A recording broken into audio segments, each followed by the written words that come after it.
Keluaran bab 7. Berfirmanlah Tuhan kepada Musa, "Lihat, aku mengangkat engkau sebagai Allah bagi Firaun dan Harun abangmu akan menjadi nabimu.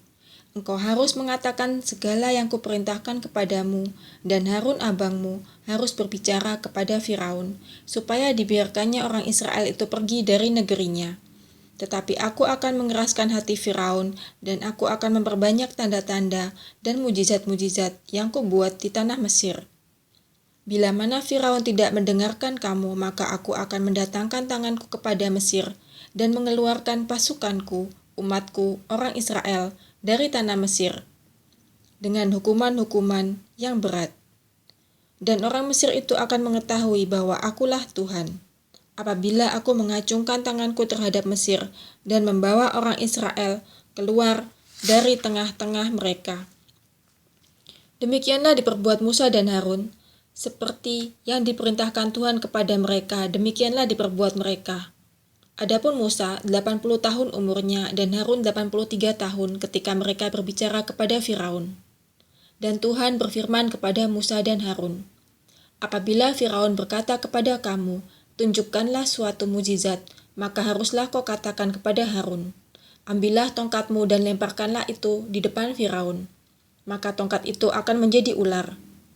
Musa dan Harun pergi menghadap Firaun, lalu mereka berbuat seperti yang diperintahkan Tuhan. Harun melemparkan tongkatnya di depan Firaun dan para pegawainya, maka tongkat itu menjadi ular. Kemudian Firaun pun memanggil orang-orang berilmu dan ahli-ahli sihir, dan mereka pun, ahli-ahli Mesir itu, membuat yang demikian juga dengan ilmu mantra mereka. Masing-masing mereka melemparkan tongkatnya, dan tongkat-tongkat itu menjadi ular. Tetapi tongkat Harun menelan tongkat-tongkat mereka. Tetapi hati Firaun berkeras, sehingga tidak mau mendengarkan mereka keduanya, seperti yang telah difirmankan Tuhan. Tulah pertama, air menjadi darah. Berfirmanlah Tuhan kepada Musa, "Firaun berkeras hati, ia menolak membiarkan bangsa itu pergi. Pergilah kepada Firaun pada waktu pagi, pada waktu biasanya ia keluar ke sungai. Nantikanlah dia di tepi sungai Nil dengan memegang di tanganmu tongkat yang tadinya berubah menjadi ular.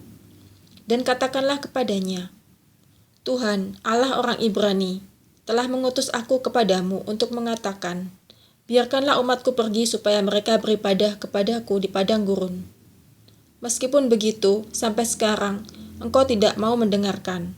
Sebab itu beginilah firman Tuhan, dari hal yang berikut akan kau ketahui bahwa akulah Tuhan.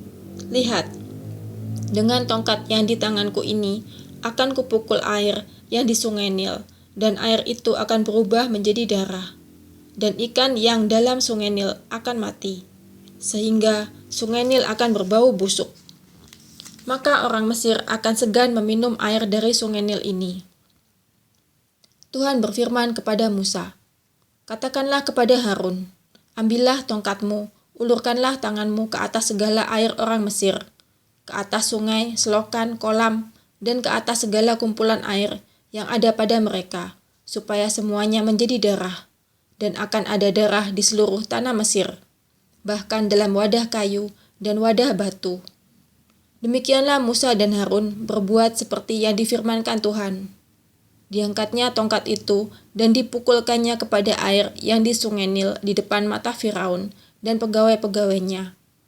Maka seluruh air yang di sungai Nil berubah menjadi darah.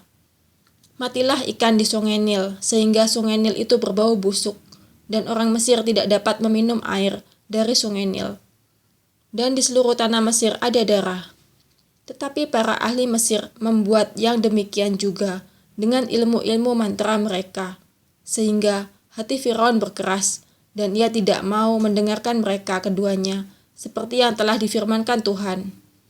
Firaun berpaling, lalu masuk ke istananya, dan tidak mau memperhatikan hal itu juga. Tetapi semua orang Mesir menggali-gali di sekitar sungai Nil, mencari air untuk diminum, sebab mereka tidak dapat meminum air sungai Nil. Demikianlah genap 7 hari berlalu setelah Tuhan menulahi sungai Nil.